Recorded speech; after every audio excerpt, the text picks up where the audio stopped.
Welcome to the Rim Break Rodeo. We hope this video helps. You'll start in Settings because that's where Apple organizes subscriptions under your Apple ID. Tap your name at the top. Once done, select Subscriptions to see everything billed to this account. Make sure you're signed into the Apple ID that made the purchase. If not, switch accounts now. This prevents looking at the wrong list and avoids accidental cancellations on the wrong profile. If you see many subscriptions, note the billing dates to choose the one you intend to cancel.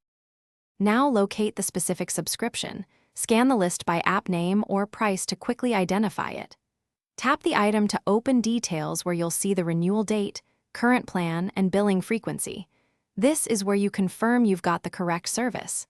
If you want to stop future charges, tap Cancel Subscription.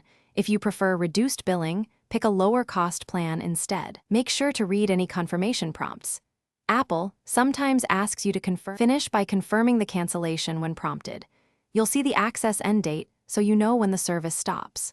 If Cancel Subscription is missing, make sure the purchase isn't managed through family sharing or a different Apple ID. Switch accounts or ask the family organizer to manage it. If charges continue after cancellation or you can't find the subscription, contact Apple support or the app developer with your receipt. They can trace billing and issue refunds when appropriate.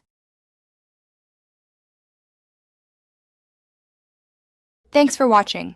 Consider subscribing if we helped you.